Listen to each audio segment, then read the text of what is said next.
Your services are no longer required, Scott announced, his voice carrying across the mahogany table in our family's boardroom. Clear your office by tomorrow. Welcome to Revenge Galore. If you crave real gripping stories where justice hits hard and betrayal never goes unpunished, this channel is your new favorite place. Please subscribe. I observed the faces around me, board members with raised eyebrows, executives shifting uncomfortably in their leather chairs, and my younger brother Scott with that self-satisfied smile I knew all too well. He had waited 15 years for this moment, and the gleam in his eyes suggested he was savoring every second of what he believed was my professional execution. Is that all? I asked, my voice steady despite the anger building beneath the surface. Yes, George. That will be all, Scott replied, already turning his attention to the next agenda item as if dismissing me was merely another routine business matter. I gathered my notepad and pen, nodded politely to the board members who couldn't quite meet my eyes, and walked out with my dignity intact. The heavy door closed behind me with a soft click that masked the magnitude of what had just occurred. I had been fired from Ambrose Industrial Solutions, the manufacturing company my grandfather founded 60 years ago. A company I had spent the last 20 years transforming from a struggling regional supplier into a national powerhouse generating $120 million in annual revenue. My name is George Ambrose, and at 45 years old, I had just been terminated by my 36-year-old brother Scott, who'd been appointed CEO 3 months earlier by our father's carefully orchestrated succession plan. What Scott didn't realize was that this moment wasn't the end of my career, it was the beginning of his complete destruction. For the past 4 years, I had been quietly preparing for exactly this scenario. Ambrose Industrial Solutions began in 1963 when my grandfather, Harold Ambrose, started manufacturing precision metal components for the automotive industry in a rented warehouse outside Detroit. By the time my father, Robert Ambrose, took over in 1985, we'd grown into a respected regional supplier with steady contracts and modest profits. But it was my arrival in 2004, fresh from my MBA at Northwestern and 5 years at McKinsey, that transformed the company into something remarkable. I joined as Director of Operations, bringing systematic efficiency improvements, supply chain optimization and aggressive business development that grew our revenue from $15 million to over $120 million. Scott, meanwhile, had chosen a different path. After graduating from a prestigious liberal arts college with a degree in communications, he'd spent his 20s traveling, working briefly at various companies, and generally avoiding the hard work of actually learning our business. When he finally joined Ambrose Industrial in 2018, it was as Vice President of Corporate Development, a title my father created specifically to give Scott executive status without real responsibility. The contrast between us couldn't have been more stark. While I spent my days on factory floors in client boardrooms and analyzing supply chain data, Scott focused on what he called strategic relationships, networking events, industry conferences, and golf outings with other executives' sons who'd inherited their positions. Our father, Robert, had always been clearer about his succession preferences than he'd admitted. Scott possessed the qualities Robert valued most: charm, social connections, and the kind of traditional executive presence that looked good in industry publications. I, on the other hand, was seen as too operational, too focused on the nuts and bolts of actually running a business. George is brilliant with the details, Robert would tell board members, but Scott has the vision to take us to the next level. It was a narrative that conveniently ignored the fact that every major client relationship, every significant operational improvement, and every innovation that drove our growth had originated from my initiatives, not Scott's strategic visions. The writing became clear 3 years ago when Robert began discussing succession planning more seriously. Board meetings started including more discussions about leadership development and preparing the next generation. Scott was sent to executive leadership programs at Wharton and Harvard Business School, while I was asked to document our operational procedures and client management systems. The message was unmistakable. Scott was being groomed to lead while I was being positioned to support. That's when I began implementing my insurance policy. The creation of GA Consulting Group began innocuously enough during a casual conversation with our corporate attorney, Patricia Vale, about tax efficiency strategies. We were discussing ways to optimize our corporate structure when I mentioned that many of our client relationships were built on personal trust and technical expertise that extended beyond the corporate brand. What if we created a consulting entity that could provide specialized technical services? I suggested. It would give us flexibility in client management and potentially some tax advantages. Patricia was immediately interested. A technical consulting LLC that contracts with Ambrose Industrial for specialized services? That could work beautifully. We could structure it so the consulting entity handles certain client relationships while Ambrose provides the manufacturing fulfillment. Over the following months, we carefully constructed GA Consulting Group as a legitimate business optimization strategy. The paperwork was transparent, filed properly, and approved by both Robert and the board as a smart efficiency measure.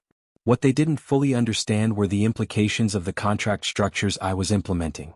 Systematically, I began migrating our most important client relationships to GA Consulting. Instead of clients contracting directly with Ambrose Industrial for both technical consultation and manufacturing, they would contract with GA Consulting for technical services and project management, while GA Consulting would subcontract manufacturing to Ambrose Industrial. The arrangement made perfect business sense from the client perspective. They got direct access to the technical expertise they valued most.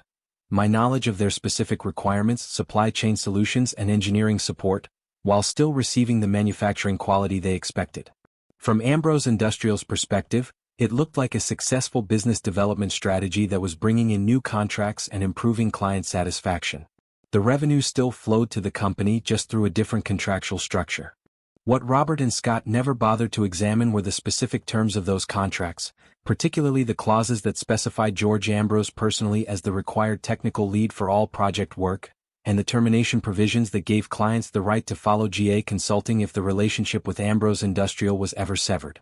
By the time Scott fired me, GA Consulting Group held direct contractual relationships with 14 of our 16 major clients, representing approximately 78% of Ambrose Industrial's annual revenue. These weren't simple service agreements, they were comprehensive technical partnerships that our clients had come to depend on for their own operations. The beauty of the structure was its legitimacy. Every contract had been negotiated in good faith, provided genuine value to clients, and operated transparently for 4 years. There was nothing secretive or deceptive about it. The failure was entirely on Robert and Scott's part. They had approved a business structure without understanding its implications because they'd never bothered to learn how our client relationships actually functioned. Walking out of that boardroom, I felt a calm satisfaction that had nothing to do with revenge and everything to do with strategic preparation. Scott thought he was eliminating a threat to his authority. What he'd actually done was trigger the systematic collapse of everything I'd built for the family business. My first call came before I'd even reached my office. Janet Morrison from Precision Auto Components, our largest client representing $28 million in annual business. George, what the hell is going on? I just got an email from your brother saying he's taking over our account personally. Please tell me this is some kind of joke. I settled into my office chair for what I knew would be the first of many similar conversations. Janet, there have been some organizational changes at Ambrose Industrial. Scott is the new CEO and he's restructuring our client management approach. Restructuring? Janet's voice carried the edge of someone who'd built her career on avoiding exactly this kind of disruption. George, our contract is with GA Consulting. You personally oversee our technical requirements, supply chain coordination and quality assurance. How exactly does Scott plan to restructure that? It was a fair question and one that Scott would soon be struggling to answer. I'd recommend reviewing your contract terms, I said carefully. GA Consulting remains committed to fulfilling all our obligations to Precision Auto. There was a pause as Janet processed the implications. Are you saying GA Consulting and Ambrose Industrial are separate entities? They always have been. GA Consulting contracts for technical services and project management. We subcontract manufacturing to Ambrose Industrial based on their capacity and our quality requirements. Another pause, longer this time. And if GA Consulting decided to subcontract manufacturing to a different facility? That would be within our contractual rights, assuming we could maintain the quality and delivery standards you require. I need to call my legal team, Janet said. George, whatever's happening there, our contract is with you and GA Consulting. If Ambrose Industrial can't provide the technical support we need, we'll need alternatives. Similar calls followed throughout the morning. David Cross from Automotive Systems Group. Patricia Rodriguez from Industrial Fabricators United. Michael Hartley from Precision Engineering Solutions. Every major client who called received the same message. Their contracts were with GA Consulting, their relationships were with me personally, and any changes to our technical support would require their explicit approval. By noon, Scott was calling. What the hell did you do? His voice carried none of the confident authority he'd displayed in the boardroom just hours earlier. I'm not sure what you mean, I replied, genuinely curious about which crisis he was referring to first. Precision Auto just called demanding to speak with you about their contract. When I explained that I was taking over their account, they said their contract wasn't with us. What kind of games are you playing? I almost smiled at his choice of words. Scott, there are no games. Precision Auto's contract is with GA Consulting Group for technical services and project management. We subcontract their manufacturing to Ambrose Industrial. It's been that way for 3 years. That's impossible. They're our client. They're GA Consulting's client. If you review the files, you'll find all the documentation. The silence on the other end suggested Scott was beginning to understand the magnitude of his problem. You can't do this, he said finally. I haven't done anything except fulfill our contractual obligations. You fired the technical lead that our clients contracted to work with. They're understandably concerned about continuity of service. This is sabotage. No, Scott. This is business. You wanted to be CEO. Congratulations. But the relationships, the technical expertise, and the client trust, those were never owned by the company. They were earned through 20 years of competent service. I hung up and began making my next set of calls. It was time to inform our key employees about the new opportunities that were about to become available. The employee exodus began within hours of my conversation with Scott.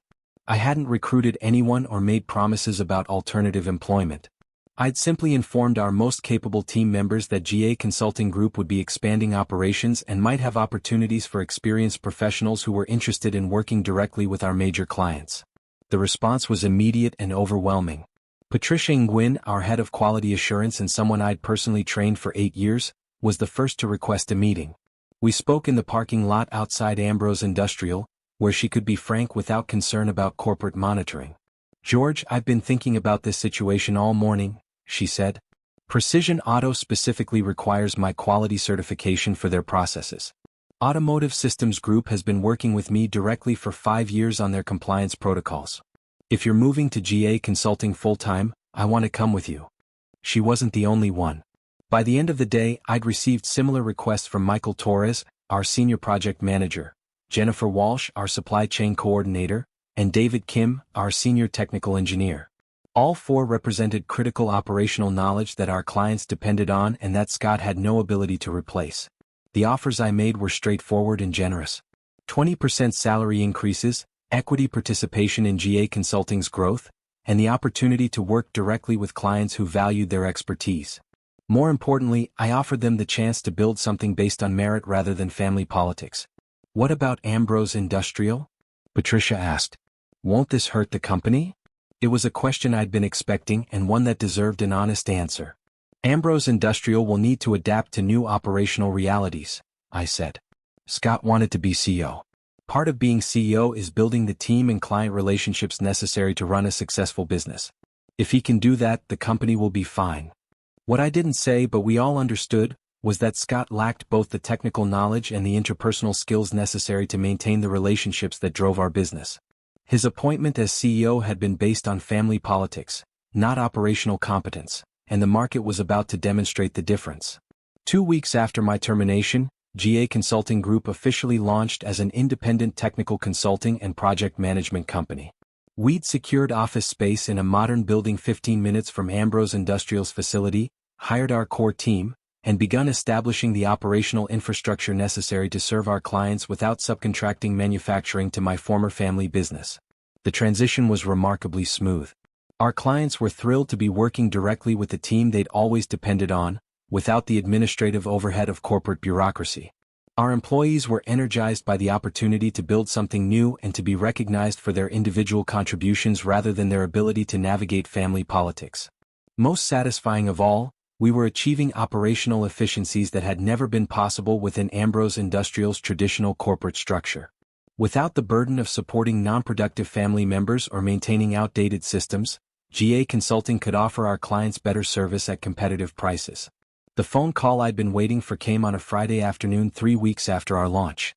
It was Robert, my father, calling from what I assumed was his personal office at Ambrose Industrial. George, we need to talk. His voice carried a weariness I'd never heard before, the sound of someone who was finally beginning to understand the consequences of poor judgment. Hello, Dad.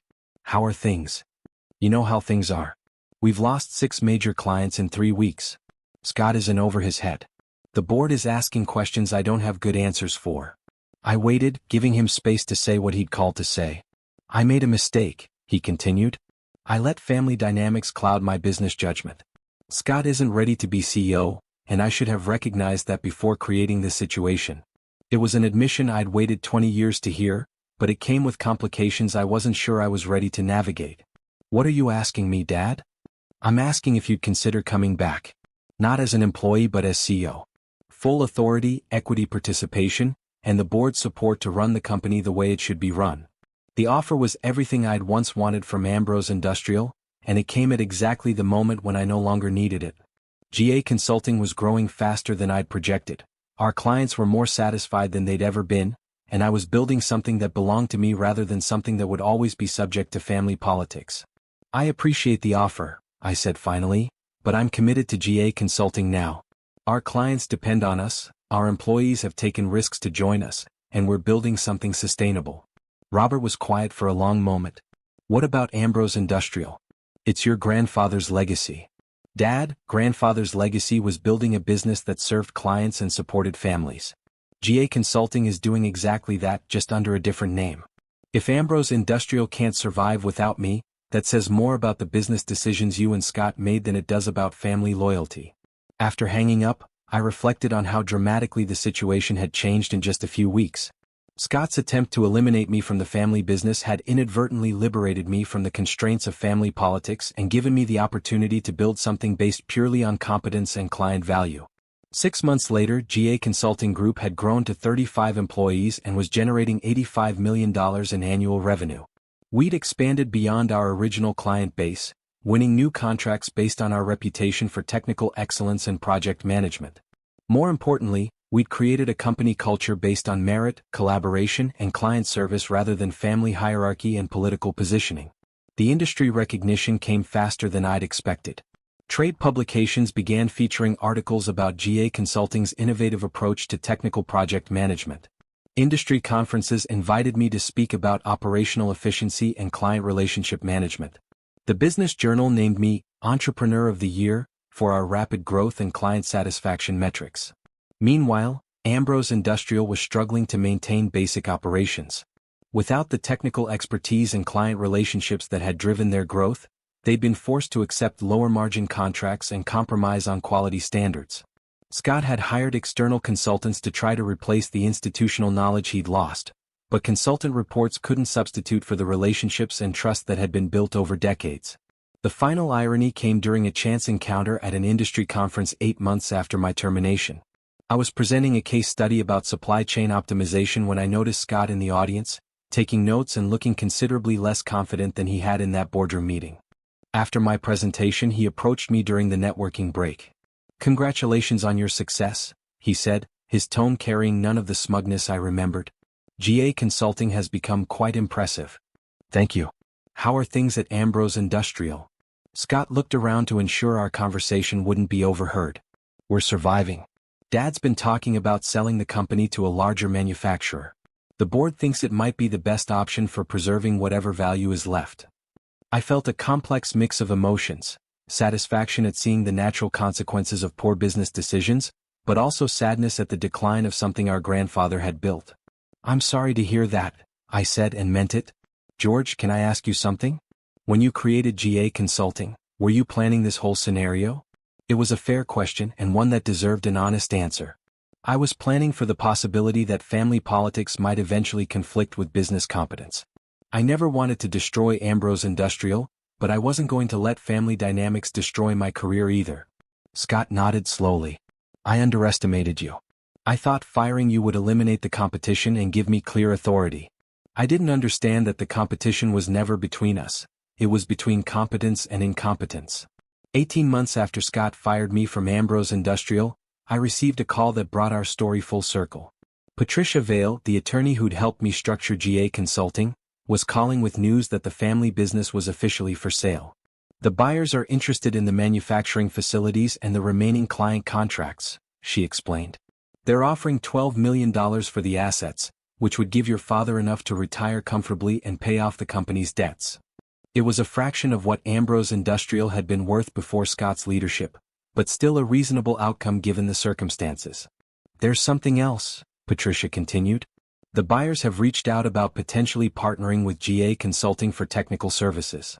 They recognize that they're acquiring manufacturing capacity, but they'd need technical expertise to serve the clients effectively. I thought about the opportunity.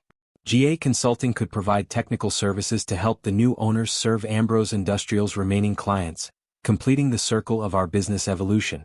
Set up a meeting, I said. Let's see if we can structure something that works for everyone. 2 years after being fired from my family's business, I was financially secure, professionally respected, and building a company that reflected my values rather than family politics. GA Consulting had grown to 60 employees, generated over $150 million in annual revenue, and earned recognition as one of the fastest-growing companies in our industry. The final conversation with Scott came at our father's retirement party, a small gathering of family and longtime business associates held at the country club where Scott had spent so much time networking instead of learning our business. I want to apologize, Scott said as we stood on the terrace overlooking the golf course where he'd entertained clients instead of understanding their technical requirements. I let jealousy and family expectations blind me to business realities. I destroyed something valuable because I was too arrogant to recognize my own limitations. His apology was genuine, and I appreciated the courage it took to offer it. Scott, family businesses fail all the time because people confuse emotional relationships with professional competence. You weren't uniquely flawed, you were just placed in a position that didn't match your abilities. What would you have done differently if you'd been in my position? I considered the question carefully. I would have recognized that business leadership requires specific skills and experience. If I lacked those qualifications, I would have spent years developing them before accepting the responsibility. Pride and family expectations aren't substitutes for competence. As I drove home that evening, I reflected on how dramatically my life had changed since that morning when Scott announced that my services were no longer required. His attempt to eliminate me from the family business had inadvertently given me the freedom to build something far more successful than anything I could have achieved within the constraints of family politics. The best revenge I'd learned wasn't destroying Scott or the family business. It was building something so successful that his betrayal became irrelevant. GA Consulting Group represented everything I'd wanted to create, a company based on merit, competence, and client value rather than inherited authority and family favoritism. 5 years later, as I signed the paperwork to take GA Consulting Group public, I thought about that moment in the boardroom when Scott had confidently announced my termination. He'd believed he was eliminating a threat to his authority. Instead, he'd inadvertently launched me toward the greatest professional success of my career. Sometimes the best thing that can happen to you is being forced to leave a situation that was never right for you in the first place. Scott's betrayal hadn't destroyed my career, it had liberated me to build something remarkable. The IPO prospectus listed GA Consulting Group's valuation at $800 million, making my personal stake worth more than the original Ambrose Industrial had ever been valued at its peak. More importantly, we'd built a company that employed over 400 people, served clients across multiple industries, and operated according to principles of merit and performance rather than family connections. As I walked across the trading floor of the New York Stock Exchange to ring the opening bell for GA Consulting's first day of public trading, I smiled thinking about that mahogany conference table where Scott had tried to end my career. His arrogance and incompetence had become the foundation of my greatest success. The morning news coverage included interviews with several of our major clients, all praising GA Consulting's technical expertise and customer service. Janet Morrison from Precision Auto Components, our first client to follow us from Ambrose Industrial, was particularly effusive. George Ambrose and his team represent everything you want in a business partner, she told the financial reporter. Technical competence, operational excellence, and the integrity to build relationships based on mutual value rather than politics or family connections. That evening, I received a congratulatory text from Scott. After the sale of Ambrose Industrial, he'd taken a position as a sales manager at a larger manufacturing company, where he was reportedly doing well in a role that matched his actual skills and interests. Congratulations on the IPO. You built something remarkable. I'm proud to be your brother, even if I was too foolish to recognize your value when it mattered. I texted back, thank you. I hope you're finding satisfaction in work that fits your strengths. It was true. Scott had never been inherently incompetent. He'd just been placed in a role that didn't match his abilities. His real talents lay in relationship building and communication, skills that made him effective in sales but inadequate for technical operations management. As I stood in my office that evening, looking out at the city lights and reflecting on the journey from family business exile to public company CEO, I realized that Scott's betrayal had ultimately benefited both of us. He'd been freed from the pressure of running a business he didn't understand, and I'd been liberated to build something that reflected my actual capabilities. The sweetest victory wasn't destroying the family business or humiliating Scott. It was building something so successful that his original betrayal became just a footnote in a much larger story of professional achievement and business innovation. Have you ever experienced family favoritism in a business setting? Have you seen competent family members overlooked for positions given to less qualified relatives? How do you think family businesses can better balance family loyalty with professional competence? Share your thoughts in the comments below. If you enjoyed this story of how business competence crushed family favoritism and professional merit triumphed over inherited authority, make sure to like this video and subscribe to Revenge Galore for more stories where strategic preparation defeats family politics and authentic value creation overcomes nepotism and jealousy.